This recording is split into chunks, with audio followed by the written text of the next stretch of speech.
Hello, this is Dr. Grande. Today I'll be taking a look at the facets of the personality trait neuroticism. Now, in the five-factor model, neuroticism is one of the major 5 personality traits. We have openness to experience, conscientiousness, extroversion, agreeableness, and neuroticism.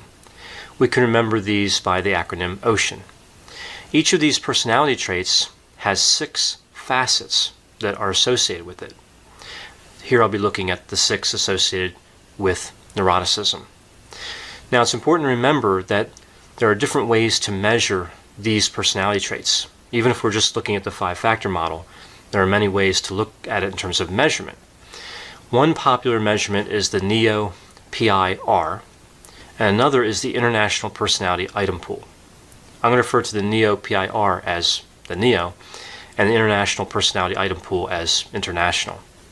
The facets I'll be looking at here are from the International. So let's take a look at the first facet.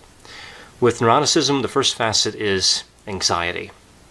Now, this anxiety really doesn't necessarily line up with anxiety as we think of it from psychopathology. In a sense it does, in a sense it doesn't. It looks at how easily someone is worried and how often they look at the environment as dangerous. This also takes into account the regulation of the fight or flight system, meaning how easily somebody has that triggered. So here with this facet of anxiety, we're looking at general anxiety, panic, as well as specific phobias. There's often tension and nervousness associated with this facet, with a high score on this facet. Someone who scores low on the anxiety facet would be calm and generally not afraid of a lot of different circumstances. The next facet here is anger. Now, on the NEO, this is referred to as angry hostility.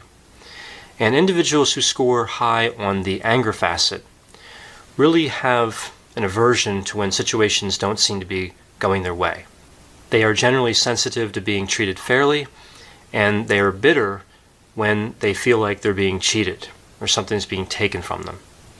Now, the anger facet really doesn't deal with the expression of anger. That's measured on the agreeableness trait. This has to do with the tendency to feel angry. So somebody who scores high on anger may not appear angry to an observer. The next facet of neuroticism is depression. And just like the anxiety facet, this one doesn't necessarily align with the clinical definition of depression as we think of it in psychopathology. Someone who scores high on depression tends to be discouraged, sad. Sometimes they experience difficulty with starting tasks because of low motivation and because of low energy. Someone who scores low on the depression facet doesn't have depressive feelings, but that doesn't mean they have positive emotions like happiness. That's a separate construct that's measured on the personality trait of extroversion and has nothing to do with neuroticism or this depression facet specifically. The next facet is self-consciousness. And with this facet, we see a sensitivity to how people look at an individual. Somebody who scores high on this facet is concerned that people are looking at them negatively, evaluating them negatively, and they tend to be sensitive to that. They tend to feel awkward, embarrassed, or ashamed. Someone who scores low in self-consciousness doesn't feel like they're being evaluated negatively. They typically do well in social situations. They have a low amount of nervousness being around people and potentially being evaluated. The next facet of neuroticism is immoderation. On the NEO, we refer to this as impulsiveness. And it's interesting because when we think of the characteristic of impulsiveness, we usually think of conscientiousness. And really it is a part of conscientiousness, but it's also a part of neuroticism. And the way we see it expressed with neuroticism is through this immoderation facet, and it's the inability to resist urges. Somebody who scores high in moderation gives in to cravings. They tend to overindulge. Their orientation is more toward short-term gains, short-term pleasures, than appreciating any type of long-term gain. And a lot of times they're not as concerned with the consequences of giving in to these urges. The last facet of neuroticism is vulnerability. And vulnerability has to do with really a predisposition to panic. So in a way, it has some overlap with the anxiety facet. The anxiety facet has that potential low threshold for the fight or flight, and that's really what we think of as primarily the action going on with vulnerability. Meaning someone who is high in vulnerability tends to have that panic response triggered very easily.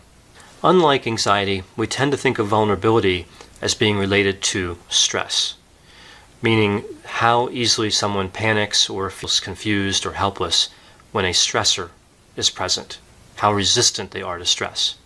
Whereas with the anxiety facet, it would be more generalized. Individuals who score low in vulnerability appear confident, poised, and calm. Now, on the very low side of vulnerability, however, there can be trouble with detachment, appearing dispassionate and distant.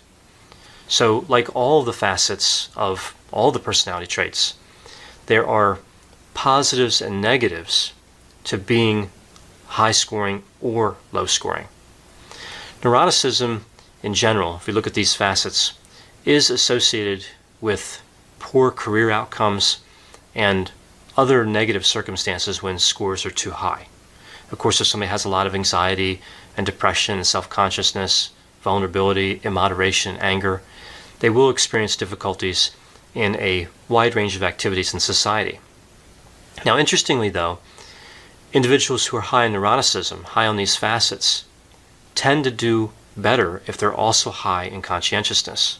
So conscientiousness can balance, to a degree, high neuroticism. High neuroticism is associated, as I mentioned, with negative career outcomes, but doesn't have to be for any particular instance. Also, somebody can have high scores on a few of these facets, but have relatively low scores on other facets. So the overall score of neuroticism really doesn't give us the detail that we see with the facets. In order to understand personality or specific personality trait, you really have to see the different facet scores. I hope you found this description of the facets of neuroticism to be interesting. Thanks for watching.